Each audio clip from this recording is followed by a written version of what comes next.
예, 할렐루야. 사랑하는 우리 성도님들, 또 이렇게 함께 이 줌 예배에 들어오신 분들, 또 유튜브로 또 말씀을 경청하시는 분들에게 주님의 사랑으로 여러분을 사랑하고 축복드립니다. 예, 오늘부터 저는 영적 치유, 여러분 잘 이렇게 영적 치유란 말을 들어보지 못했을 텐데, 이 영적인 치유와 세상적인 치유는 좀 다르죠. 그러니까 우리가 병원이나 약국에서 치료하는 것은 증상이 나타났을 때 치료하는 거지만, 영적인 치유는 기독교 상담 쪽에서 많이 쓰는 내용들입니다, 사실은. 그래서 그 문제가 나타나게 된 요인이 뭔가, 그것을 영적인 면으로 바라보는 시각인 것입니다. 예, 저와 여러분들이 지금은 뭐 우리가 좋은 시대에 살고 있기 때문에 많은 부분이 우리가 또 병원이나 또 이런 그 정서적으로 상담 이런 부분을 우리가 받을 수 있겠지만, 여러분이 우리를 진단하는 건 아주 중요한 일이라 생각합니다. 이 부분을 저는 우리 중경 한인교회를 중심으로 해서 2010년부터 실시했던 제자 훈련 교재에 처음 4강을 영적 치유라고 부르고, 그것을 이제 아주 많은 사람들에게 여러 번 적용을 해봤습니다. 그랬을 때 이 영적 치유 내용이 우리 교회는 초교파 교회였기 때문에 뭐 다양한 분들이 오셨고, 다양한 백그라운드를 가진 분이 오셨고, 또 사역자들도 있었고, 장로님도 계셨고, 또 선교사님들도 계셨고, 이런 속에서 우리가 이 프로그램을 진행할 때에 제가 깜짝 놀란 것은 이 영적 치유 내용이 모든 분들에게 아무런 저항 없이 받아들여지고, 이것을 통해서 많이 회개하고 주님께 나갔던 그런 기억이 있습니다. 그래서 우리가 또 이 임은동에서 새롭게 시작하는 이 THN 중보기도가 영적인 토대에, 바른 토대에 서기를 원해서 이 내용을 가지고 여러분들과 함께 나누기를 원합니다. 어쨌든 우리가 점검하는 내용이기 때문에 쉬운 내용부터 이제 나가지만, 여러분들이 점검하는 시간 될 수 있기를 바랍니다. 먼저 영적 치유 훈련, 이 책은 찰스 R 솔로몬의 영적 치유 핵심이라는 책을 근간으로 만든 겁니다. 그러니까 이분이 이제 심리학 박사고 병원 내에서 상담 목회를 하시던 분입니다. 그런데 한 5천 명 이상의 환자들과 사람들을 상담한 결과 이 모든 질병들의 근원이, 그 원인이 영적인 부분에 있다라는 걸 깨닫고 책을 썼는데, 제가 이 책을 우연히 접하게 됐었어요. 한 15년 전에. 깜짝 놀랐습니다. 영적인 문제를 이렇게 잘 풀어냈다는 것, 제가 잘 전할 수 있기를 저는 구할 뿐입니다. 이 책에 대해서는 전혀 그 뭐라 그럴까, 뭐 받아들이지 못하는 이런 부분들은 없습니다. 그런데 여러분들이 이 내용을 통해서 더 잘 따라올 수 있기를 바랍니다.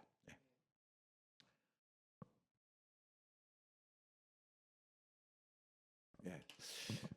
구원에 대해서 먼저 우리는 좀 다시 한번 구원의 확신과 보장에 대해서 우리가 분명히 가져야 될 필요가 있어요. 이것이 자꾸만 흔들리기 때문에 우리 신앙이 부평초처럼 흔들리는 것입니다. 그래서 오늘은 구원의 확신과 보장이라는 주제로 말씀을 나눌 건데요. 뭐 너무 또 흔한 주제라고 볼 수가 있겠죠. 예, 첫 번째, 구원이라는 것, 이 셀베이션이라는 건 뭔가, 제가 제목만 달았지만 여러분 좀 집중하라고 그랬습니다. 본문 전체를 여러분과 함께 나누지 않고, 구원이라는 것은 예수 그리스도를 개인적으로 믿는 것입니다. 공동체적으로 믿는 것과 구원은 관계가 없습니다. 그러니까 우리 가정이 공동으로 구원받는다, 이런 일은 없죠. 다 개인적인 믿음에 의해서 한 사람 구원받고 한 사람 구원 못 받을 수가 있습니다. 이 개인적인 믿음을 통해 하나님과 영적인 인간적 관계를 맺는 것이라고 볼 수가 있죠. 하나님과 영적인 관계가 만들어져야 되는 것입니다. 그래서 구원이란 한마디로 말하면 예수 그리스도에 대한 개인적 믿음을 통해서 하나님과 인간적 관계를 맺는 것을 우리는 말할 수 있습니다. 예. 구원의 방법은 간단히 말씀을 드릴 수밖에 없어요. 지금 뭐 이 구원에 대해서만 얘기해도 그냥 성경 전체가 구원에 대한 이야기이기 때문에 시간이 얼마나 많이 걸립니까? 우리 전체를 스크리닝하는 그런 면에서 지금 말씀드리는 거예요. 구원의 방법은 성경이 말씀하는 두 가지 사실만 우리가 믿으면 됩니다. 어려운 거 아니, 두 가지 사실. 하나는 성경이 인간에 대하여 기록한 내용인데 그 내용은 뭐냐면 우리가 경건치 못한 죄인이라는 것이죠. 누구나 다 죄인이라는 거예요. 유대인이나 헬라인이나 이방인이나 저나 여러분이나 다 죄인이라는 사실을 인정해야 구원에 이르는 겁니다. 이게 인정이 되지 않으면 내가 무슨 죄를 졌어? 라고 한다 그러면 구원에 이를 수가 없다는 거예요. 그래서 구원의 첫 번째 조건은, 방법의 첫 번째 조건은 성경이 인간에 관하여 말씀하고 있는 사실, 우리가 모두 죄인이라는 사실을 인정하느냐. 여러분 인정합니까? 예, 인정해야만 구원과 관계가 있는 거예요. 인정하지 않으면 아니 내가 뭐 죄인이 아닌데 구원일 필요가 뭐가 있겠습니까? 두 번째가 바로 뭐냐면 그러면 성경이 주 예수 그리스도에 관하여 말씀하고 있는 사실입니다. 그러니까 죄인이라는 것과 그래서 죄의 문제를 해결할 수 있는 길이 인간의 방법은 없다는 거예요. 그래서 예수님이 구원주로 보내셨고 그 예수를 믿을 때 구원을 받는다는 사실입니다. 그럼 예수님을 뭐를 믿는 거예요? 예수님이 하나님이시고 지금도 하나님이시고 또 우리 죄를 대신하여 십자가에 못 박히셔서 죽으셨고 사흘 만에 부활하셨다는 사실. 우리 죄를 대신하여 십자가 못 박히셨고 또 우리를 위하여 부활하셨다는 사실을 믿기만 하면 되는 것입니다. 그러니까 예수님에 대해서 믿어야 되는데 그 예수님은 하나님이시고 지금도 하나님이시고 그리고 그 예수님이 우리를 위하여 나의 죄를 위하여 이 땅에 오셔서 십자가에 못 박혀 죽으셨고 그런데 3일 만에 부활되셨다 사실을 믿으면 구원에 이르는 것입니다. 성경적인 근거가 있습니까? 바로 다 같이 한번 읽습니다. 로마서 10장 9절 10절입니다. 시작. 내가 만일 내 입으로 예수를 주로 시인하며 또 하나님께서 그를 죽은 자 가운데서 살리신 것을 내 마음에 믿으면 구원을 얻으리니 사람의 마음으로 믿어 의에 이르고 입으로 시인하여 구원에 이르느니라. 아멘.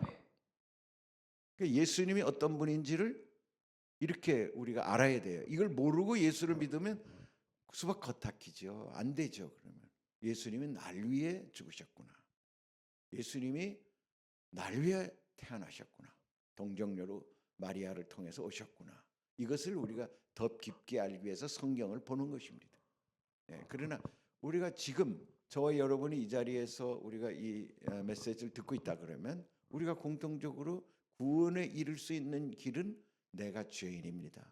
내가 이 죄의 문제를 내 스스로 해결할 수 없습니다. 다른 어떤 선행이나 뭐 무슨 다른 방법으로 죄를 안 짓는 방법이 없습니다. 노력은 하지만 스스로는 할 수 없습니다. 그래서 여전히 죄의 열매로 우리는 지옥에 갈 수밖에 없는 처지에 있는데 우리를 긍휼히 여기시고 불쌍히 여기셔서 하나님이 이 땅에 아들 예수를 보내주셔서 그 아들이 날 위해 십자가 못 박히셔서 나의 죄를 청산하시고 그리고 날 위해 부활하셔서 생명을 주셨습니다. 내가 그 사실을 믿습니다. 라고 하면 구원을 받는다는 거예요. 이 사실을 그를 죽은 자 가운데 살리신 것을 내 마음에 믿으면 구원을 얻으리니 성경 말씀이 그렇게 기록되어 있잖아요. 내 마음에 믿으면 구원을 얻으리니 사람의 마음으로 믿어 의에 이르고 입으로 시인하여 구원에 이르느니라. 많은 사람들이 이 말을 잘 또 여기에다가 여러 가지 해석을 붙이는 걸 볼 수 있어요. 아니 교회 다닌다고 다 믿느냐? 그렇죠. 교회 다닌다고 다 믿는 건 아니야. 마음에 믿어야 돼요. 마음에 예수님 믿어져야 돼요. 날 위해 죽으셨고 날 위해 부활하셨구나라는 게 믿어져야 돼요. 그분이 하나님이셨는데 이게 믿어지면 이 구원은 이루어지는 것입니다. 성경이 그렇게 기록되어 있기 때문에 뭐 네가 행동을 그렇게 하는데 네가 교회를 다니지 않는데 네가 기도도 안 하는데 무슨 네가 구원받았느냐. 우리는 이런 얘기를 들을 수 있어요. 그럴 때 우리가 헷갈리죠. 아, 내가 진짜 내같이 사는 사람이 무슨 구원을 받았겠어. 이렇게 생각하는데 그렇지 않다는 거예요. 그러니까 구원은 그런 행위에 의해서 정해지는 것이 아니라 믿음에 의해서 정해지는데 그 믿음은 바로 예수님이 이러신 분이라는 것을 믿는 믿음에서 구원을 받는다는 것이. 이렇게 구원이 사실은 간단히 이루어지는 것입니다. 구원이 어려운 게 아니라는 거예요. 하나님이 그 쉬운 방법을 우리에게 가르쳐 주셨는데 이것을 믿기가 어렵다는 거예요. 이것을 믿기가 어렵다는 거예요. 이것을 말한다고 믿습니까? 절대 안 믿거든요. 저만 하더라도 이 말씀이 믿어지는데 믿어지기까지는 많이 걸렸고 이 말씀을 붙잡고 그럼 교회를 가야 되겠다 생각한 게 16년 만에 간 겁니다. 저도 이 말씀을 듣고 나서 수없이 많은 친구들이 나를 전도했지만 제가 믿어지도 않았고 무슨 말도 안 되는 소리라 생각하고 교회를 갈 생각을 안 했다가 어느 날 그래도 이제 교회 가야지라는 생각을 그때도 무슨 믿음이 있어서도 아니에요. 그냥 친구들이 하도 전도하니까 교회 가줘야지 이런 생각으로 갔는데 그 생각이 사실은 어떻게 보면 성령께서 나의 마음을 열어주는 계기가 됐던 겁니다. 그 뒤에 교회 가서 말씀을 들을 때도 이해가 다 안 됐죠. 그렇지만 조금씩 열어져 가지고 어느 순간에 제가 믿음이 제 안에 이제 심어진 거죠.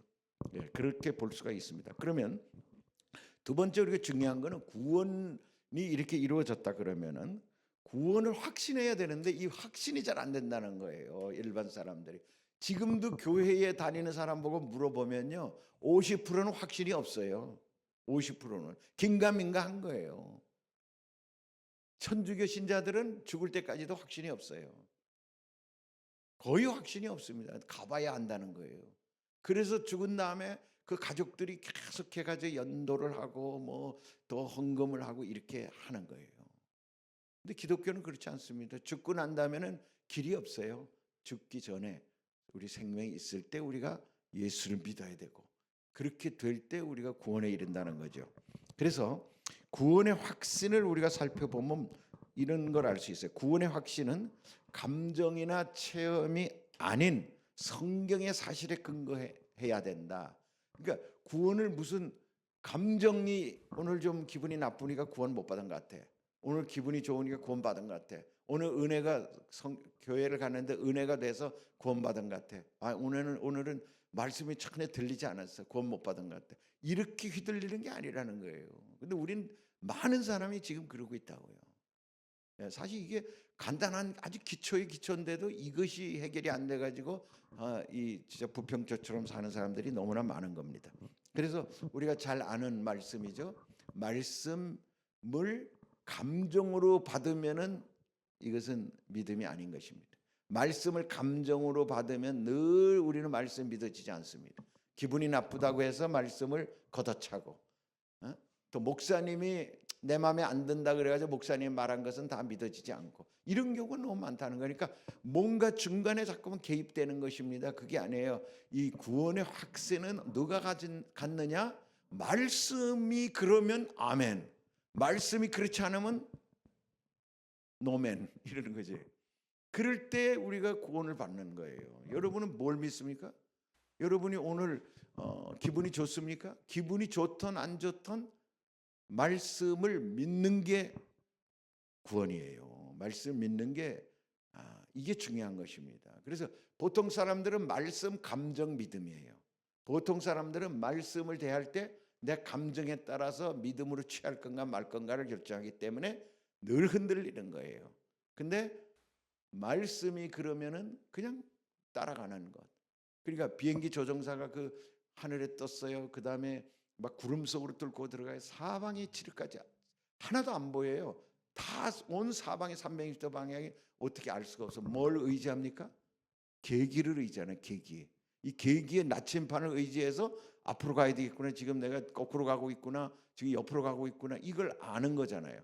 계기를 의지해야 되는 것처럼 그 나침판이 바로 뭐냐면은 말씀인 것이에요. 우리가 이 오리무중 같은 세상에서 사람들이 이래라 저래라 하는 많은 소리가 있는 중에 우리가 견고하게 붙잡아야 될 대상은 뭡니까? 말씀이라는 거예요. 그 말씀을 믿는 믿음 안에 딱 설 때 우리는 감정이 따라오는 거고 감정을 이길 수 있는 것입니다. 아멘. 그래서 하나님 말씀을 있는 그대로 받아들임으로써 구원의 확신에 이를 수 있습니다. 그러니까 구원의 확신은 말씀을 있는 그대로 받아들이는 거예요. 말씀을 가감하고 말씀에 감정을 갖다 붙이고 말씀을 자기 의지로 자기 지식으로 이렇게 평가해 버리면은 믿음이 설 수가 없는 것입니다. 흔들리게 되는 것입니다.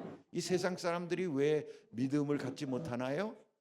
바로 말씀을 인정하지 않기 때문에, 말씀이 하나님의 말씀이라는 것을 인정하지 않기 때문에 말씀 위에 사람의 말, 책에서 쓴 말, 교과서에서 배운 말을 더 중시하기 때문에 믿음이 안 들어오는 것입니다. 그러니까 이 학교 다닐 때 유물론을 배워놓고 진화론을 배워놓으니까 그것 틀을 깨는 게 어려운 것이죠. 분명히 진화한다고 배웠는데 교회 오면 하나님이 창조하셨다는 게 이게 무슨 신화시대 이야기를 하느냐 해서 안 믿는 거예요. 그러니까 그 세상 과학, 세상 교육의 대부분이 바벨론 문화예요. 바벨론 문화야. 바벨론 세상 임금은 누굽니까? 마귀예요. 그러니까 마귀가 만들어 놓은 밭에서 우리는 그것이 옳다라고 생각하고 따라가는 이 엄청난 기준이 잘못된 속에서 살고 있다. 그래서 우리가 크리스천 교육을 어렸을 때 해야 되는데 크리스천 교육을 어렸을 때 못하게 만들죠. 특히 이제 공산주의, 무슬림 이런 데서는 어렸을 때부터 탁 자기들이 쳐가지고 타가 교육을 자기들이 맡아서 하잖아요. 그 자기들이 원하는 교육을 시키죠. 우리나라도 지금 전교조가 하는 게 그겁니다. 고등학교 때까지 그냥 전교조가 자기네 인본주의를 가지고 강제적으로 막 교과 과정을 이행시키지요. 그러니까 거기에 수많은 사람들이 영향을 받아가지고 지금 이 세상이 완전히 또 이런 얘기하면은 거룩한 또 은혜를 받아야 되는데 이 논리 싸움이 돼가지고 안 될 것 같아. 그러나 중요한 거는 인본주의의 기초, 철학의 기초, 세상 사람들이 이야기하는 거에 기초를 써면 안 된다는 거예요. 우리는 뭐에 기초를 써야 돼?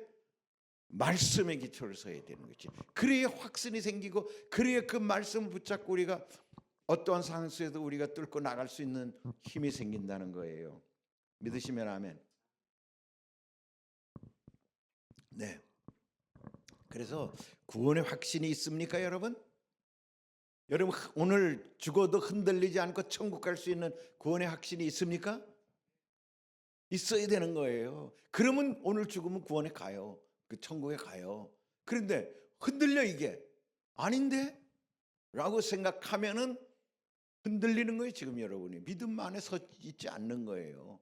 그럼 우리가 앞에서 배웠는데 앞에서 다 수십 년 신앙생활 해놓고 우리가 흔들리는 거야. 야, 이게 예수가 뭐야? 과연 이 성경 말씀이 진리야? 이렇게 흔들리면 기초가 흔들리니까 천국에 가더라도 너무너무 흔들리는 속에서 받은 그 열매가 뭐가 있겠어요? 단단한 반석 위에 세워져야 되는데 그냥 모래 위에 세워진 그런 열매를 얻으니까 그 열매가 우리를 어떻게 이 천국으로 이끌며 열매를 만들겠어요. 그러니까 반석 위에 세워진 것이 중요하다고. 그래서 지금 이 영적 치유의 핵심은 우리를 반석 위에 세우는 놀라운 과정이라는 걸 여러분 믿으시기 바랍니다. 그러면 세 번째는 이제 구원을 받았어요, 우리가. 그리고 구원에 대한 확신이 생겼어요. 그럼 지금 목사님이 얘기하는 이 구원의 확신이 성경에서 보장하고 있는 건가? 진짜 이것이 100% 성경에서 보장하고 있는 말인가? 감정적인 말 아니야, 이것도? 이렇게 여러분이 혹시 생각할지 몰라서 이것에 대해서 보장을 제가 말씀드립니다. 하나님과 우리의 관계는 끊어질 수 없는 영원한 관계다라는 거예요. 하나님과의 관계에 있어서 안정성이 있다는 거예요. 그러니까 이 하나님 말씀에 근거해서 우리가 믿는다 그러면은 이 믿음은 안정하다. 시큐리티가 보장되어 있는 것이. 우리는 안전함에 대한 갈급함이 있잖아요. 불안하면은 사람이 어떻게 살아요? 문이 막 열린다고 생각해봐. 사람들이 들어올까 봐. 그 집안에서 생활하는 게 얼마나 불안하겠어요. 그러니까 안전함에 대한, 우리나라가 이 안전함에 대한 기준이 상당히 높아요. 우리나라가 세계적으로 탑 안전 국가예요. 우리나라 범죄를 의심하고 뭐 길을 다니지 않잖아요, 잘. 근데 이 서양이나 대부분 나라는 밤 9시 이후에 다니질 못해요. 중국도 보면 거의 안전한 것 같아. 중국도 우리가 그런 중국에서 안전을 뭐 생각하고 뭐 못 다니고 그런 적이 거의 없어. 새벽기도 가고 뭐 천에 가고. 중국도 안전한 나라예요. 근데 미국이나 도리어 이런 나라들, 유럽 이런 나라들이 안전하질 않아요. 그러니까 그 사람들이 한국에 와가지고 이 안전한 한국이 밤 새벽에 막 여자 혼자 길을 다니고 이러는 걸 보고 깜짝깜짝 놀라는 이유가, 우리나라는 그 정도로 치안에 대해서 이미 훈련이 돼 있고 CCTV나 이런 걸 통해 아주 안전하게 보호되고 있기 때문에 그래요. 과연 우리가 말씀을 믿고 우리가 교회를 다니는 것이 이 정도 안전을 보장하는 건가? 그 정도가 아니지. 사실은 은혜로 구원받고 율법적인 생활에 얽매여 사는 사람이 있어요. 이래서 불안한 거야. 우리가 내가 기도를 해야지, 내가 뭐 말씀을 더 읽어야지, 내가 헌금을 더 해야지, 내가 뭐를 해야지, 막 이렇게 자기를 자꾸만 재촉하는 이유가 왜 그래? 이게 안전하게 느껴지지 않아서, 나는 구원 못 받았을지도 몰라, 하나님 날 안 사랑할지도 몰라 라는 불안감이 있기 때문에 우리가 그러는 거거든요. 근데 여러분, 그런 건 잊어버리세요. 우리가 그래서 율법적이 된다는 거야. 갈라디아 5장 4절 같이 읽습니다. 시작. 율법 안에서 의롭다함을 얻으려 하는 너희는 그리스도에게서 끊어지고 은혜에서 떨어진 자로다. 우리가 그래서 자꾸만 율법을 지킴으로 우리가 점점 의롭다고 생각을 받으려고 하는 거예요. 그래서 새벽기도 꼭 가야 되고, 뭐 우리가 사실 그런 문화 속에서 자랐죠. 종교 생활에. 그래서 뭐 헌금 꼭 해야 되고 뭐 해야 되고 이런 것들을 우리가 해야 돼요. 이것이 감사함으로 말씀이기 때문에 우리가 진짜 하나님 자녀로서 구별해서 그렇게 하면은 너무 감사한데, 이거를 하지 않으면 하나님이 날 사랑하지 않는다? 절대 그런 게 아니죠. 제가 재정교육에서도 강조한 것이, 여러분 11조가 구원의 길이 아니라 그랬습니다. 11조 안 한다고 구원 못 받는 게 아니라 그랬어요. 11조 안 한다고 해서 하나님은 날 안 사랑하시겠지? 아니에요. 하나님은 내가 원수되었을 때, 내가 죄인이었을 때 나를 위하여 독생자를 십자가 못 박아서 죽이실 정도로 사랑하신, 하나님은 사랑 덩어리신데 내가 11조 안 했다고 날 사랑하지 않는 건 아니에요. 대신 11조를 통해서 우리는 뭐라 그랬어요? 11조를 통해서 하나님의 청지기로, 하나님의 사역자로, 하나님의 사명자로, 하나님의 충성스러운 청지기로 쓰임 받을 수 있는 자격시험이라 그랬죠. 자격시험. 그게 필요하죠. 왜냐하면 수많은 사람 중에 누구를 내가 종으로 쓸 거야? 누구를 내가 사명자로 쓸 거야? 누구에게 내가 이 귀한 일을 맡길까? 이것은 아무나 맡길 수 없죠. 그런 것을 위해서 우리가 봉사를 맡기고 일을 맡기고 하기 위해서 하나님은 자격시험을 보는데, 그런 데에 우리의 충성도와 우리의 또 계명을 지키는 것과 우리가 기도하는 것과 이러면서 영적으로 우리는 무장을 하고 또 정서적으로 하나님과 친밀하고 이런 관계가 필요한 것이죠. 그런 면에서 구원은 안전하다. 율법 안에서 우리는 의롭다함을 얻으려 하는 이 태도를 우리는 제거해야 되는 것입니다. 이 말이 참 쉽지 않아요. 그런데 이 영적 치유를 통해서 이 부분을 여러분들이 더 많이 깨닫게 될 것입니다. 구원의 보장을 견고히 하지 않으면, 이것이 견고하게 되지 않으면은 성숙이 이르지 못합니다. 그러니까 즉 성화되는 면은 이 구원의 보장이 든든해지는 기초 위에서 흔들리지 않기 때문에 우리가 진짜 모든 희생을 하더라도, 내가 고난을 딛고 일어서서라도 내가 그리스도를 향하여 나아가야 된다, 하나님을 위해 살아야 된다라고 결정하고 변화되고 또 내려놓고 또 이 사랑하고 희생하고 하는 거지. 이런 보장이 안 되는데 우리가 희생할 수 있겠습니까? 그러니까 이 구원이 확실하다는 것이 성경에서 또 하나님이 분명히 우리에게 가르쳐 주신 것이라는 사실을 이 든든한 진리 토대 위에 세워진 사람만이 성숙에 이를 수 있다는 거예요. 성숙에. 그러니까 너무너무 중요하죠. 구원과 확신과 보장. 이 단계가 이렇게 되는 것입니다. 여러분이 그럼 이것까지 따라왔는데 구원의 확신이 있고 구원이 보장되어 있다는 사실을 믿으십니까? 예, 이게 믿어지기를 예수 이름으로 축원을 드립니다. 예, 이게 지금 도표가 나오는데 도표가 잘 보일 수 있길 바라는데요. 그래서 우리 몸은요, 그 데살로니가 전서의 5장 23절에 보면 평강의 하나님이 친히 너희를 온전히 거룩하게 하시고 또 너희의 온 영과 혼과 몸이 우리 주 예수 그리스도께서 강림하실 때에 흠없게 보존되기를 원하노라. 우리 몸은 3분 구조로 되어 있습니다. 바로 뭐냐면 영혼 육이에요. 영과 혼과 육으로 구성되어 있다라고 성경에서 분명히 얘기합니다. 그런데 또 이 3분설만 얘기하면은 문제가 뭐가 있냐면은 영과 혼이 이렇게 딱 구분이 되질 않아요. 육과 영혼은 구분이 돼 분명히. 그런데 영과 혼이 구분이 되지 않고 이것이 같이 나온단 말이에요. 이거는 따로따로서 나오질 않아요. 그래서 이분설을 주장하는 겁니다. 영혼과 몸. 근데 이분설로 하면은 설명은 되는데 우리 현실을 설명은 할 수 있는데 문제는 뭐냐면은 혼과 영을 구별하지 못함으로 인해서 이 혼의 문제가 어디서 생기는지를 알 수가 없다는 거야. 그래서 지금도 이분법설이냐 삼분설이냐라는 것 가지고 신학계에 많은 주장이 있습니다. 보수적인 교단은 대부분 이분설을 믿어요. 그리고 영적인 면을 많이 타치하는 데는 삼분설을 주장하기도 합니다. 그러니까 저는 두 가지를 다 얘기하는 거예요. 여러분 뭐냐면 이분설, 즉 우리가 인간을 영혼과 육으로 나눌 수 있다. 그러나 영적인 깊이 있게 설명하기 위해서는 영과 혼을 구분할 줄 모르면, 분별할 줄 모르면은 절대 영적인 진전이 없다는 거예요. 영적인 진전을 가져올 수가 없다. 그냥 겉으로는 설명할 수 있는데 실제 영적인 모든 역사는 이 영혼의 구분에서부터 나오는 것입니다.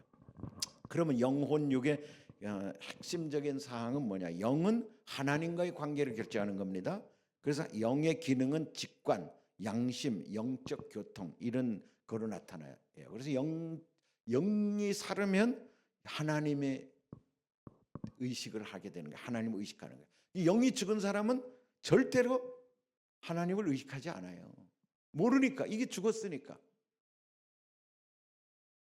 그래서 직관은 뭡니까? 우리가 그냥 순간적으로 느껴지는 것 같은 거예요. 텔레파시 같은 느낌이 있다가 누굴 만나는데 두려운 마음이 딱 들어. 그럴 수 있다는 거예요. 누굴 만나는데 참 벌써 첫 느낌이 그냥 직관적으로 느껴지는 이런 거예요. 그러니까 정확하지는 않지만 직관이 있죠, 분명히. 아, 내가 텔레파시, 내가 좀 뭔가 분위기가 안 좋았어. 이런 느낌이 있잖아요. 그런 것들도 영적인 사실은 교통인 거예요. 그 다음에 양심이 말하는 것입니다. 이거는 공부를 해서가 아니라 어린애들도 자기가 죄인인 줄 알고 뭘 훔쳤으면 부모한테 이렇게 손을 뒤로 해가지고 안 보여주려 하잖아. 그럼 뭐 가르쳐서 그럽니까?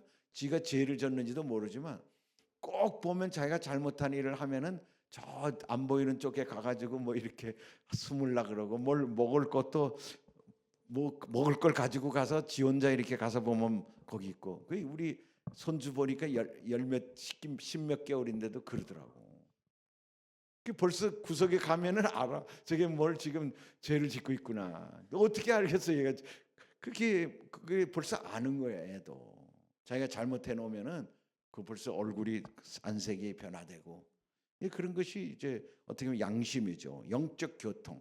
하나님과 영적 교통 이런 것들이 영적인 기능에서 일어나는 거고 혼적인 건 뭐냐면 지정의예요. 생각과 정서와 의지. 여러분 생각할 수 있는 거 공부하는 거 이런 건 다 지적인 영역입니다. 그리고 감정적인 것 이것이 정적인 영역이고 의지는 뭐 내가 뭐 사업가가 되어야 되겠다. 내가 정치가가 되겠다. 내가 훌륭한 선수가 되어야 되겠다. 이렇게 의지를 가지고 자기를 단련하는 이런 것들이 의지입니다. 이런 지정의는 다 혼적인 영역이에요. 이거는 모든 인간이 다 가지고 있는 거예요. 영은 죽어서 없는 사람이 있지만은 혼은 다 가지고 있어요. 그 사람들은 이 세상에서 혼을 개발하는 훈련을 시키는 거고 학교도 혼을 개발하는 훈련을 시키는 거예요. 그러니까 학교에서는 영을 모르니까 영을 모르는 르네상스 시대에 인본주의의 기초를 둔 거니까 영과 관계없는 혼을 단련시키는 거야. 지식을 발전시키고 감정을 발전시키고 감정을 어떻게 잘 끌어내느냐, 의지를 훈련시키느냐를 가지고 학교 교육을 하는 것입니다. 그러니까 반은 맞고 반은 틀리죠. 그 영이 영적으로 하나님과 관계없는 진짜 어떤 사단의 기초하에서 그런 교육이 이루어지면 사람을 결국 탐욕스럽게 만드는 것입니다. 이 세상의 모든 죄악이 그래서 나오는 거예요. 그래서 이 혼은 심리적인 것이다. 자의식과 관계가 있다.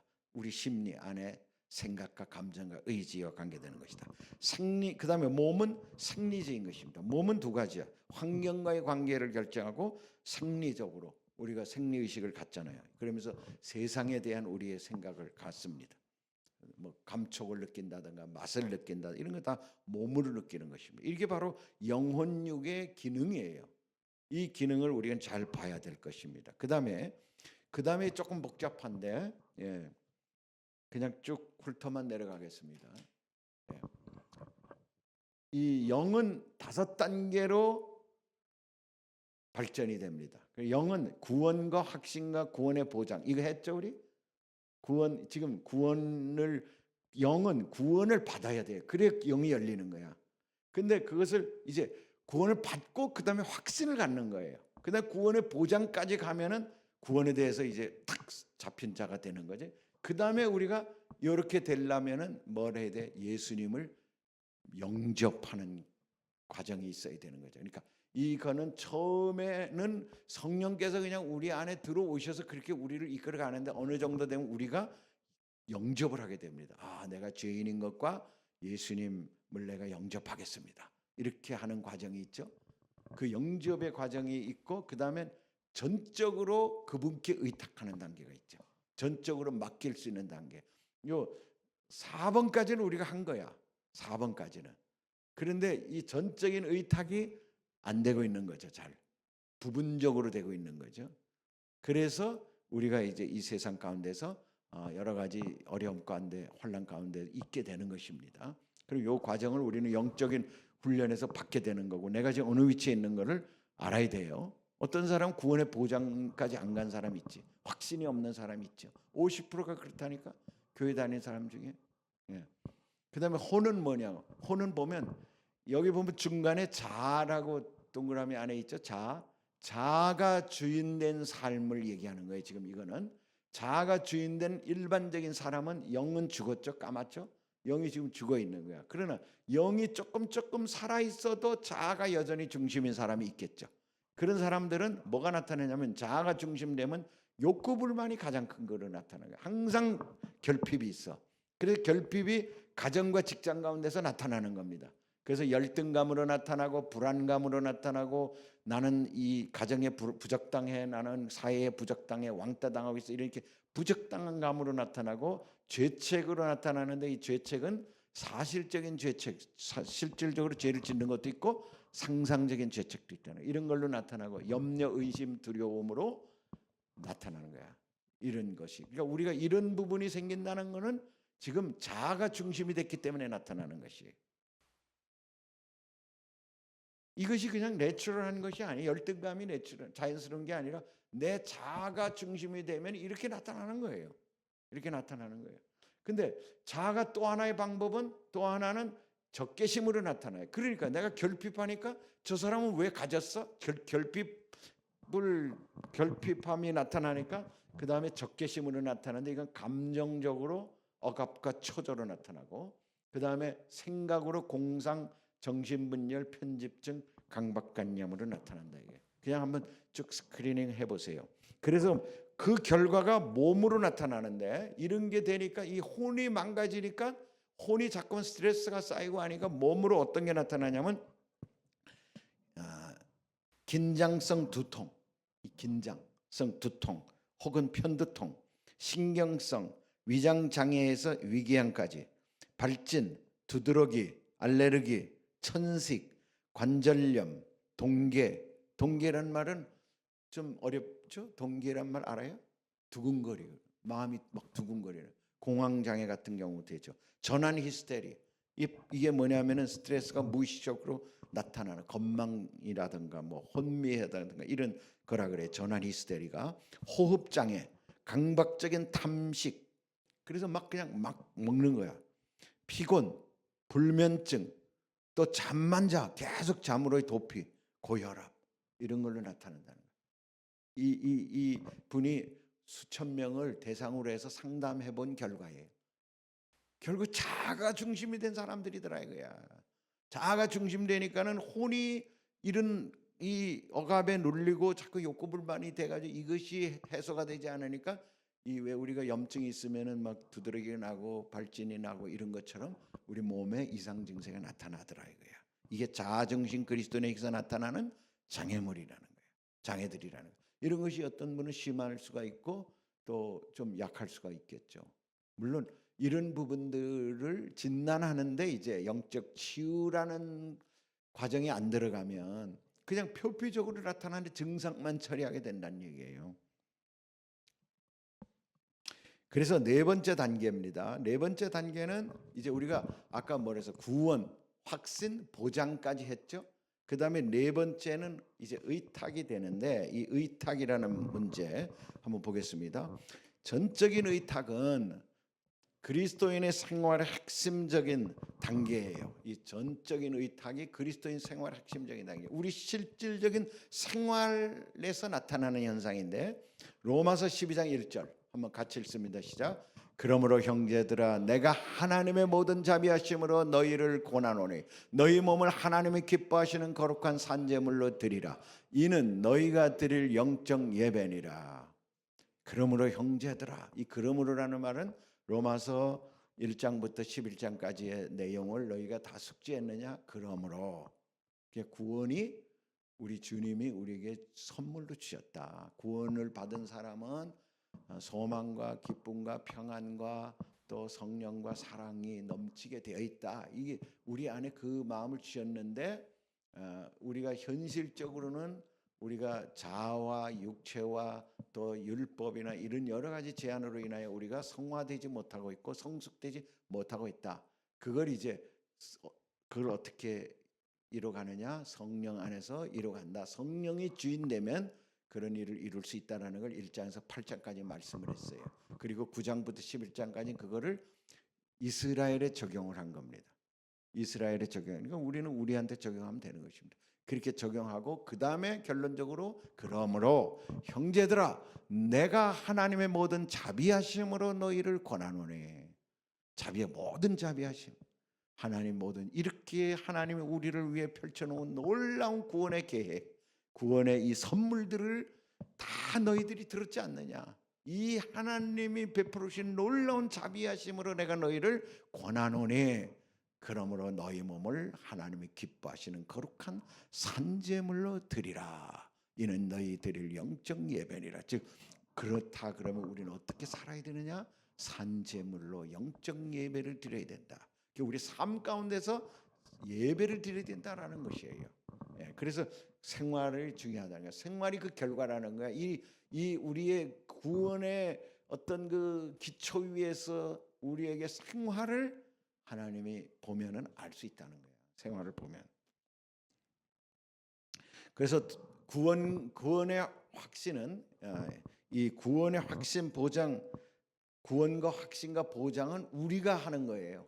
이거는 우리가 하는 바가 아니에요. 이거는 하나님이 다 만들어 놓은 거야. 말씀 속에 약속을 해놓고 하나님이 다 예수님을 보내주셨고 하나님이 십자가의 아들을 죽이셨고 하나님이 부활시키셨고 그걸 또 말씀에 기록해 놓고 그것을 보장해 준다는 것까지 하나님이 약속이야. 하나님 약속이야. 그렇다 그러면은 우리가 할 수 있는 건 뭐냐면 이 의탁이야. 우리는 하나님의 약속에 대해서 우리를 믿는 정도가 아니라 믿고 우리를 드려야 돼. 그게 삶으로 드려야 되는 것이 우리가 해야 될 일이라는 거예요. 하나님의 일은 다 하셨어요. 완전하게 행하셨어요. 이제 우리가 우리 일만 하면 이 구원이 완전히 이루어지는 거예요. 아멘. 우리가 그래서 영적 예배는 의지 행사라는 거예요. 의지가 우리가 선택을 해야 돼. 아무것도 안 하고 있으면 안 돼요. 하나님이 다 만들어 놓은 이 구원을 우리가 선택해야 되는 거야. 선택. 이것까지 안 하면은 어떡하겠어?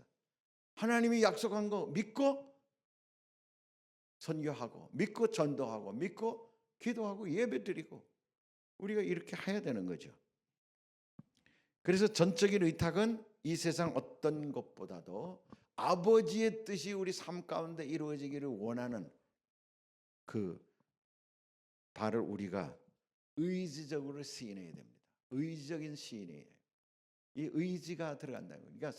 그러니까 그리고 우리가 하나님의 주권과 자유의지, 이 두 가지가 늘 신학계에서 싸우는데, 싸울 문제가 아니야. 두 가지 다 필요한 거예요. 하나님의 구원을 이루는 방법에 대해서 하나님 100% 완전하게 이루셨어요.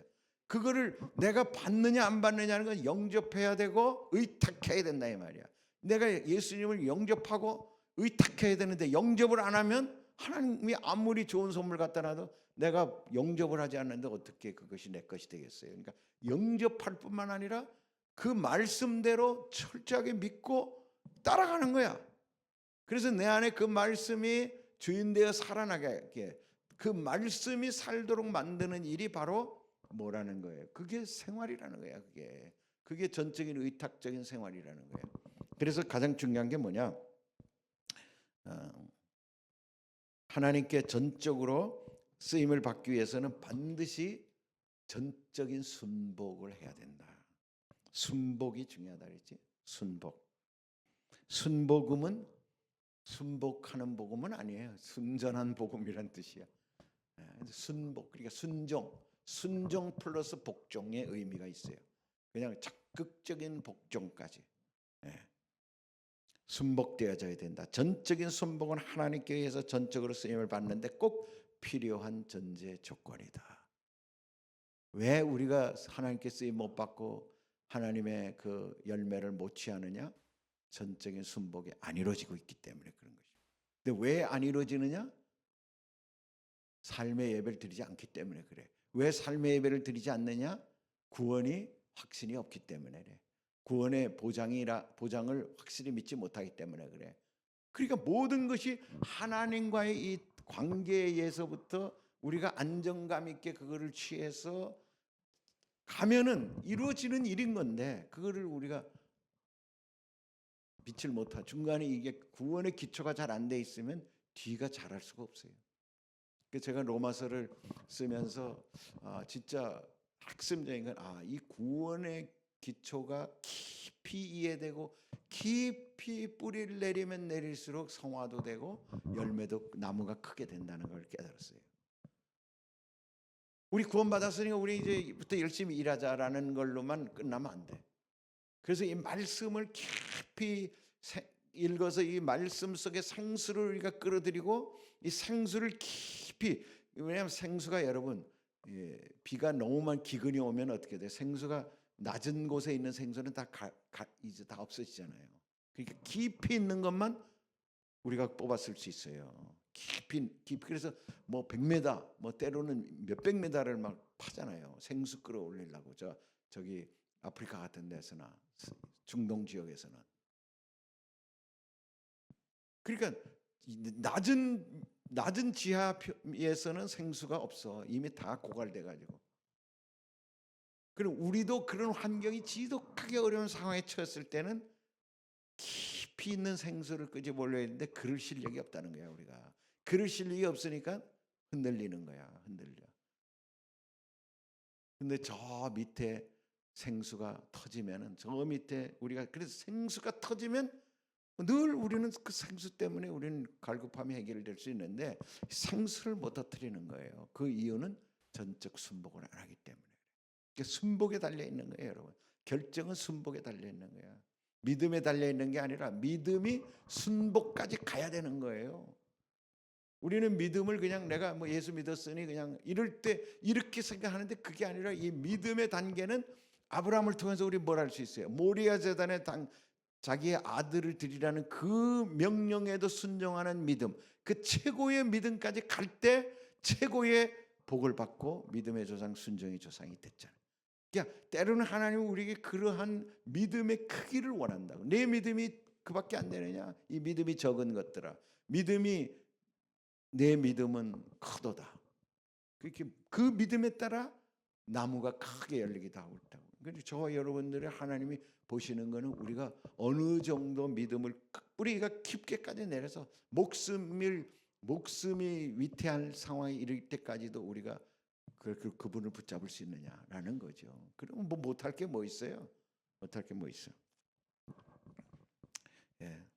그래서 순복 오늘 여러분 우리가 제자 훈련할 때도 늘 이 부분에서 우리가 사실은 회개하고 늘 우리가 깨달았지만은 다시 한번 여러분 이 절대적인 순복까지 가지 않으면은 절대로 우리는 신앙에서 발전할 수 없다라는 것. 신앙에서 더 큰 생수를 뽑아낼 수 없다는 것. 그러니까 늘 그냥 생수 어디서 생수 공급해 준다 하는데 쫓아다니다가는 안 돼. 생수는 어디 있냐면 내 안에 있어요. 내 안에 계신 성령께서 보여주는 터트려주고 뿜어내 주셔야 되는 건데 우리가 엉뚱한 데 가가지고만 되는 건 아니야. 그건 이제 그거 외적으로 맞는 거지. 내 안에서 생수가 터져야 되는 것입니다. 할렐루야. 예. 그다음에 그렇게 돼서 이제 우리가 어디까지 가느냐? 자아의 종말까지 가는 것입니다. 이까지 가야 돼. 지금 오늘은 전체를 스크린하는 거예요. 우리가 지금 어느 단계에서 멈추고 있고 어느 단계에서 지금 머무르고 있고 어느 단계에서 더 이상 진전이 안 되고 있는지를 여러분이 진단하는 거죠. 지금 그 진단이 돼야 되는 겁니다. 이 자아의 최종의 과정은 자아의 종말이에요. 자아의 종말. 그래서 하나님의 첫 단계는 우리의 자아를 처리하는 것이다. 자아를 처리해서 결국 하나님과의 개인적 관계를 맺게 되는 것이다. 이 자아가 내 안에 주인 되어 가지고는 절대 우리가 하나님 자녀로서 살 수가 없는 거예요. 이 자아가 처리돼야 돼. 자아가 한꺼번에 처리가 되는 건 아니지. 자아가 내 안에서 서서히 뽑히는 거지. 시간을 두고 뽑히는 거예요. 큰 뭉치가 하나 뽑히고 또 시간이 지난 다음에 또 뭉치가 뽑히고 해가지고 내 마음밭이 아주 소프트해지고 마음밭이 기경이 되는 겁니다. 이 지금 예수 처음 믿는 사람들 마음밭은 어떻겠어요? 그냥 뭐 온갖 잡석들, 온갖 돌덩이들, 뭐 길가밭 같은 거, 가시연건기가 다 가득한 거 아닙니까? 이것들이 예수 믿는 데는 이것이 조건이 되지는 않아요. 예수 믿고 나면 이제 우리를 하나님의 자녀로 성화시키는 데는 이 과정을 다 뽑아내야 되는 거예요. 그래서 광야의 시간이 필요한 겁니다.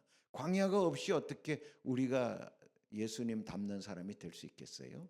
우리는 죽을 때까지 광야의 길을 가다가 우리가 가나안 땅에 들어가든지 그 사이에 죽든지 그런 것입니다. 그러니까 대부분 사람은 광야에서 죽어요. 이 과정을 성공하지 못하고 광야에서 죽어. 광야에서 죽더라도 구원을 못 받은 건 아니야. 구원은 받았지만 진짜 그리스도의 장성한 분량이 이르지 못하고 가나안 땅에 이르지 못하는 삶을 살다가 그 유대인들, 즉 이스라엘 사람들이 거의 대부분이 다 죽은 것처럼 우리도 그렇게 되어다. 그러니까 여러분 이 영적 치유의 이 시간은 우리를 그 광야 땅에 머무르지 않고 이 과정을 알았으니 인내하고 기다리고 참아서 또 승리해서 결국은 가나안 땅으로 데려가려고 하는 거예요. 여러분들을 특별히 뽑아서 지금 가나안 땅으로 데려가려고 하는 거야. 근데 가나안 땅으로 데려가려니까 사람들이 많이 벌써 안 오는 거야. 뭐 어쩔 수 없지 어떻게. 그래도 지금 이렇게 참석한 분들이 있고 또 이렇게 우리 함께 예배드린 사람들이 있고 그리고 또 어쨌든 뭐 그렇게 이제 시작되는 거죠. 이게 쉽진 않은 거죠. 그래서 봅시다. 자아를 처리해야 되는데 그 다음에 자아가 처리가 되면 어떻게 되느냐? 자아가 종말이 오면은 우리는 그리스도와 연합이 되는 거야. 그러니까 우리 안에 쓴뿌리들, 우리 안에 죄악들, 습관들, 거짓된 것들이 뽑히면 거기에 누가 온다? 왜 뽑히는 거예요? 예수님 때문에 뽑히는 거야. 말씀 때문에 뽑히는 거야. 신앙 때문에 뽑히는 거야. 그러니까 그 자리를 누가 차지해요? 그리스도가 차지하는 거지. 그래서 우리 안에 그 회개하는 자리에 그리스도가 쑥 들어오는 거야. 그래서 점점 그리스도 밭이 커지는 거지. 우리 심령 밭이. 그래서 연합됨의 진리를 체험하는 거야. 그러니까 이거를 단편으로 보면 안 돼요. 하나가 뽑혔다고 우리가 전체 그리스도 안에 있어요. 우리는 이렇게 생각하기 쉬운데 그렇지 않다는 거예요. 그리스도가 들어오고 얻고 그래서 죽을 때까지 얻는 거예요. 여전히 우리가 40년을 믿었어도 우리 안에 그리스도가 아닌 부분들이 있어요. 그것 때문에 고민하는 거야. 그렇다고 내가 뭐 믿음이 없는 게 아니야. 그런 게 아니라 우리가 그 완전히 성숙에 나가지 못했다는 거예요. 그게 광야 생활이야. 광야 생활 어느 하루에 다 없어집니까 그게? 근데 사람들은 뭐 이렇게 말씀을 들으면 그냥 하루아침에 변해야 되는지 알고 말씀하고 그래야 되는 줄 알고 반응하는데 그럴 리가 없잖아요. 우리가 해보니까 안 되잖아. 그렇지만 어제보다 오늘이 나아져야 되고 오늘보다 내일이 나아져야 되는 희망을 가져야 되고 전국적으로 내 안에 이런 부분에서 더 이상 시험이 없도록 다양한 이런 과정을 우리는 이게 간증인 것입니다. 간증하고 체험하는 것입니다. 그래서 사람들이 살아가기에 바빠서 너무 바빠서 생활에 수레바퀴가 매우 빨리 돌아가기 때문에 수레바퀴가 빨리 돌아가면 뭐가 생겨요? 원심력이 생겨서 우리 안에 예수님은 안 계시고 예수님이 점점 귀퉁이로 몰려가서 구석에 처박혀 있게 되는 겁니다. 그러니까 사람이 너무 바쁘면 예수님은 모퉁이로 밀려나는 겁니다. 예수님이 주인이 안 되고 아까 우리 그림에서 본 것처럼 자아가 중심이 돼가지고 자아가 다 왕지를 해버리는 거야. 네 번째는 하나님께서 우리의 생활 가운데 그렇게 될 때 시험과 역경을 주는 거예요. 하나님이 허용하는 거지. 시험과 역경을 허용해서 결국은 이 생활의 수레바퀴가 빨리 돌아가는 걸 속도를 늦추는 겁니다. 끽끽 하게 되잖아요. 병이 나봐. 아무리 급한 일이 있어도 병이 나면 입원해가지고 뭐 몇 달 동안 입원해 있을 수도 있고 그러면서 생각해 보는 거지. 내 신앙을 점검해보고 대부분 그래서 그렇게 병이 나서 사람들이 또 고치잖아요. 회개하고 그래서 새로 거듭나게 되고 또 어떤 사람은 사업이 부도가 나가지고 그 또 부도 나니까 어떻게 이제 도망가야 되니까 기도원으로 도망가가지고 거기서 또 회개하고 막 그냥 살려주세요 하다가 말씀으로 또 변화돼가지고 자기를 돌아보고 이게 다 하나님이 하시는 일이에요. 그러니까 여러분이 지금 어렵습니까? 생활이 어렵습니까? 여러분이 지금 건강이 어렵습니까? 다 하나님이 지금 너무너무 바쁘게 살았다. 너 나를 지금 모퉁이로 지금 몰아내고 있는 거 아니? 너가 지금 그렇게 살면은 너는 계속해서 그렇게 살 거야. 그러니까 내가 너를 강제라도 스톱을 시킬 테니까 좀 스톱해가지고 다시 나와 바른 관계를 갖자. 이 칭의의 관계를 바로 갖자. 그래서 하나님과 의로운 관계를 다시 회복해서 그 다음에 하나님으로 인하여 열매를 맺는 삶을 살자라고 부르시는 초대장이에요. 초대장. 그래서 시험과 역경은 결국 생활의 속도를 늦추고 자아가 중심의 삶에서 그리스도가 생활의 중심의 삶으로 바꾸는 역할을 한다. 그래서 이게 자아의 종말 단계야. 자아가 종말이 그냥 쉽지 않아요. 그러니까 불구덩이에도 들어가야 되고 진짜 끓는 물속에도 들어가야 되고 시험도 들어야 되고 망해도 봐야 되고 이런 과정을 겪는 이유는 내 지금 자아가 퍼렇게 시퍼렇게 살아가지고 자아가 왕지라고 있으니까 왕노릇하고 있으니까 이거를 죽여야 되겠는데 하나님은 나를 긍휼히 여기셔서 내 육체가 살아있는 동안에 나를 다시 바꿔서 쓰시려고 주신 선물이에요. 진짜 안타까운 선물이지. 우리가 지금 반응해야 되는 것입니다. 반응하고 나가야 되는 것입니다. 할렐루야. 순종하십시다. 아멘. 그래서 그리스도가 생활의 중심이 되지 못하면 어떻게 됩니까? 되지 못하면 다른 것이 중심이 되는 거예요. 그 다른 것이 뭐냐면 어떤 것, 어떤 사람이 중심이 됩니다. 이렇게 만드는 게 자아예요. 자아. 그래서 자아가 중심이 되는 삶을 살게 되는 것입니다. 그러니까 우리가 보통 보면은 자기 신앙이 좀 사실은 문제가 있는데 우리는 뭘로 그걸 보상을 받으려고 그래요? 열심히 사업을 해서 사업에서 성공하고 열심히 해서 사람으로부터 인정을 받고 헌금도 많이 해서 목사님으로부터 인정받고 이런 생활을 꿈꾸게 되지. 자아가 중심이 되면 그러니까 하나님은 밀어내고 자기가 주인 돼서 얻으려고 하는 거예요. 이런 것들로는 그리스도인 삶이 지경이 높아질 수가 없는 것입니다. 그래서 그리스도가 생활의 중심이 될 수 있도록 우리를 이끄시는 하나님. 그럼 마지막으로 그리스도가 중심이 된다 그러면 그 무슨 말이냐? 그리스도가 중심이 된다는 얘기는 자중심적인 사람과 그리스도 중심의 사람을 비교하는 예 중에 허드슨 테일러가 자기 영적 비결이라는 책에서 이렇게 썼습니다. 허드슨 테일러는 하나님을 위하여 일하려는 노력을 포기하게 되기까지 사역을 시작한 후에 10년 내지 15년의 세월이 흐른 후에 비로소 하나님을 통하여 사역하게 되었다. 제가 이 지문에 엄청나게 해결을 하고 자유함을 느꼈었어요.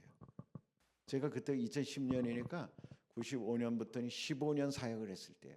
15년 사역을 했는데 그러니까 열심히 사역했지. 저는 열심히 하는 스타일이기 때문에 그냥 진짜 하나님이 선물로 저에게 왕성한 체력을 주셔가지고 그냥 뭐 쉬지 않고 1인 3역을 하고 그랬어요. 그렇게 해야 내가 잘하는 줄 알았어. 그런데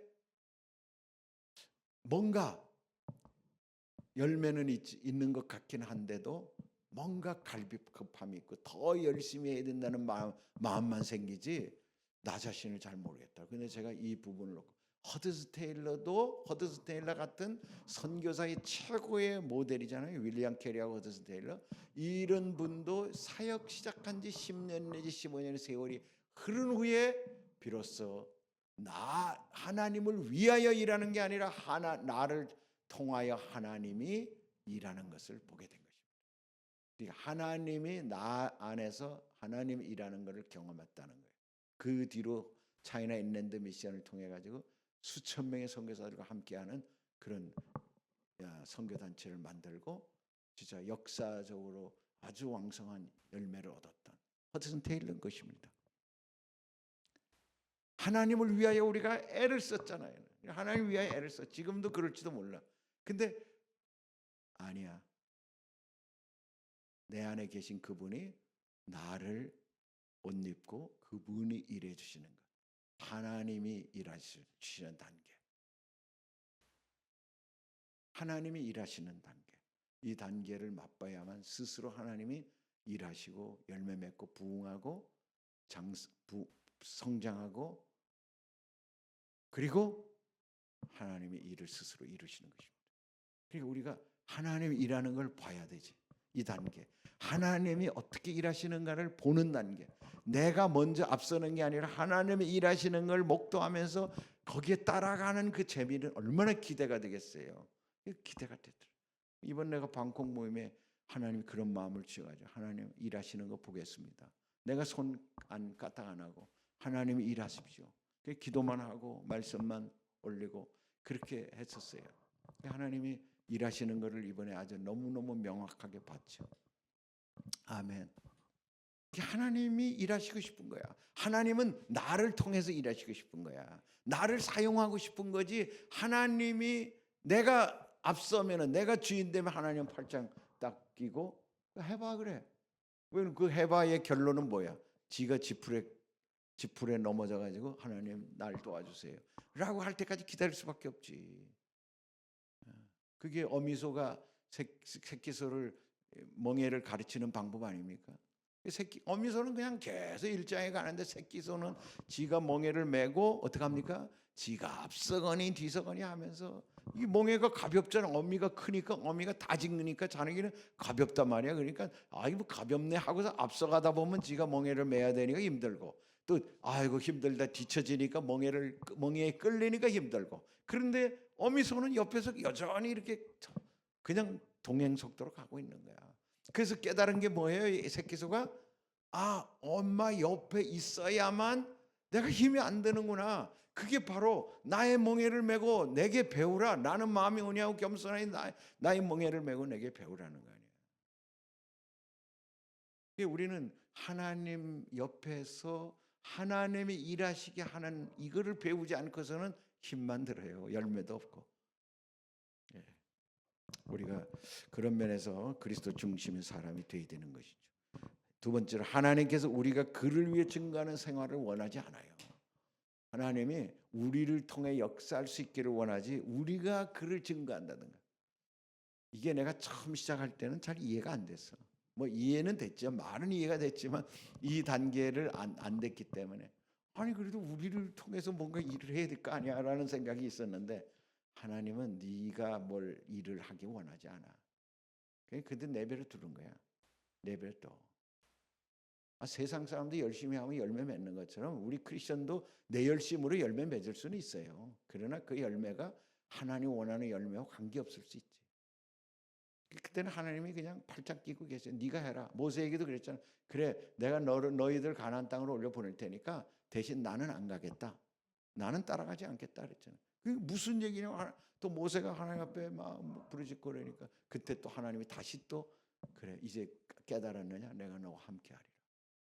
여러분 하나님 없이 우리끼리 먼저 가봤자 무슨 의미가 있냐고. 하나님 없이 THN이 뭐 잘 돼도 그게 하나님 무슨 영광이야? 그러니까 우리가 하나님과 보조를 맞추는 것. 그 훈련을 지금까지 시킨 거죠. 하나님. 고난을 통해서. 아직까지도 그 훈련이 우리가 안 돼 있다 그러면 또 여전히 우린 또 이곳에서 고난을 받아야 돼.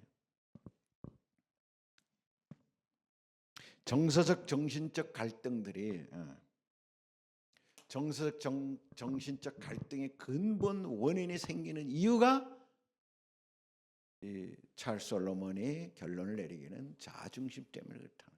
우리도 이거 동의하잖아요. 워치만니도 이런 얘기를 했고 자중심, 내가 주인이었기 때문에 그렇다. 그래서 이 세상에서는 심리 치료를 강조하잖아요. 세상의 심리 치료는 자아를 강화시키는 것입니다. 자아 훈련을 통해서 강화시키는 것이에요. 정신 훈련을 시키고 막 그래가지고 뭐 열심히 하게 하고 이런 일들을 세상에서 하고 기업에서 하지요. 근데 하나님은 어떻게 훈련합니까? 이 자아를 깨트리는 훈련하는 거예요. 달라요. 그러니까 세상에서 그 훈련을 해가지고 잘해서 성공하는 사람도 있지. 그러니까 혼을 훈련시켜서 성공하는 사람이 얼마나 많아요.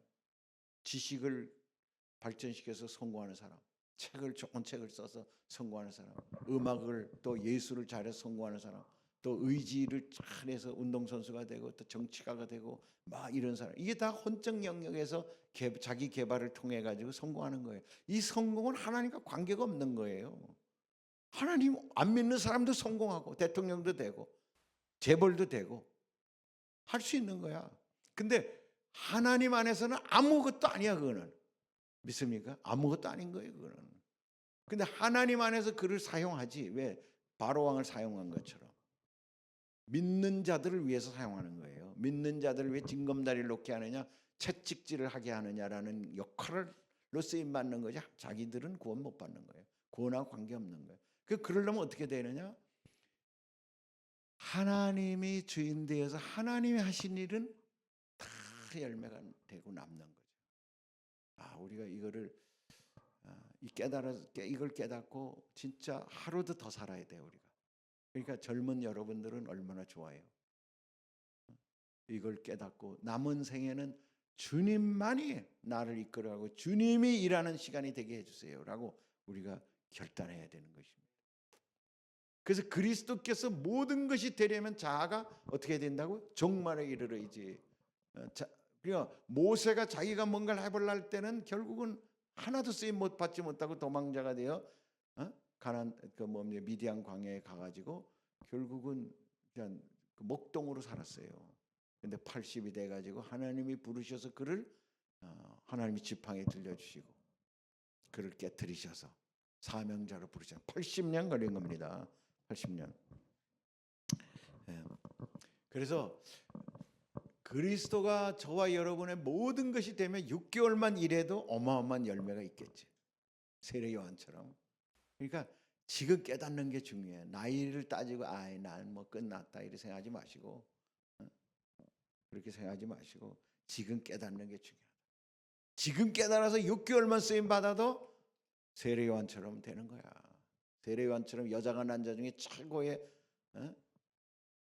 최고의 사명자라고 쓰임 받을 수 있는 거야. 그러니까 하나님이 내게 주신 그 시간, 지금 나를 붙드는 이 시간을 여러분 소중히 여기세요. 지금부터 내가 전적으로 하나님께 순복해서 하나님 앞에 나가겠습니다라고 여러분 결단을 내리길 바랍니다. 그래서 그리스도께서 모든 것이 되게 나를 인도해 주세요. 그리스도의 중심이 되면 생활의 모든 필요를 채워주십니다. 아멘. 우리가 빌립보 4장 19절 같이 읽습니다. 시작. 나의 하나님의 예수 안에서 영광 가운데 그 풍성한 대로 정서적으로 필요까지를 포함한 거예요. 너희 모든 쓸 것을 채우시리라. 우리가 물질적으로도 정서적으로도 영적으로도 필요한 모든 것을 채우시리라. 얼마나 이 말씀이 왜 나하고는 관계없는 말씀이 돼야 합니까? 재정적으로는 나하고 관계없어야 됩니까? 그거는 뭐 재정적으로 탐욕이 있는 사람들의 영역입니까? 그렇지 않잖아요. 하나님은 영혼욕에 범사에 형통하게 우리를 허락하신다 그러셨는데, 왜냐 그래야 하나님 일을 하시잖아요. 우리가 그 탐욕으로 쓰지 않는 이상은. 그래서 결론은 어떻게 되느냐? 이렇게 된다는 얘기예요. 이렇게 된다는 겁니다. 그림을 잘 보시면 아까 영이 구원, 확신, 구원의 보장, 영접, 전적인 의탁 단계 5단계가 있다 그랬죠. 이 지금 전적인 의탁까지 이루어진다 그러면 그리스도가 어디 있어요? 그리스도가 중심에 있죠. 내 안에 그리스도가 딱 왕이 되셔서 있고, 자아는 어디 있어요? 자아는 밀려서 십자가에 못 박혀 있다 이 말이에요. 그러니까 자아가 내가 그리스도 안에 십자가 못 박혔나니라는 내가라는 말은 내 자아라는 말이죠. 내 자아가 십자가 못 박혀서 밀려나 있고, 이렇게 밀려나 있고, 그리고 나는 그리스도의 마음을 갖게 됩니다. 그리스도의 마음을 가지라. 빌립보서 2장 5절. 그리스도에게 준 힘과 능력으로 내게 능력 주신 자는 내가 뭐든지 할 수 있다. 그 다음에 모든 필요를 충족하시다. 자족한 마음을 갖게 하고 모든 지각에 뛰어난 평강이 임하고 그 다음에 충만한 기쁨이 임할 것이다. 아멘. 이게 바로 우리 혼의 영역이잖아요. 이게 마음과 감정과 의지인데, 이 내용이 영이 제대로 되니 딱 서니까 이 혼이 그렇게 변화되는 거예요. 아까는 영이 죽어버렸기 때문에 혼이 자아에 완전히 치여가지고 이 자아가 엉망진창이 됐지. 몸도 어떻습니까? 건강하고 혹은 얼굴을 도우시는 하나님에 의해서 막 그냥 광채가 나고 윤기가 나는 것입니다. 할렐루야. 할렐루야. 그 제가 가면은 사람들이 더 젊어지신 것 같다고 그러더라고. 목사님 늙지도 않아요? 아직까지는 감사해요. 앞으로 더 그래야 되겠지. 85세가 되더라도 눈이 쇠하지 아니하고 기력이 쇠하지 아니하고, 어쨌든 뭐 하나님이 끝까지 사역 감당할 수 있도록 영이 잘 되면 혼이 그 바탕에서 평안하고 강건하고 욕심에서 사라지고, 그러면 육은 자연히 따라오고, 그럼으로써 영적인 일도 열매를 맺을 줄로 믿습니다. 아멘.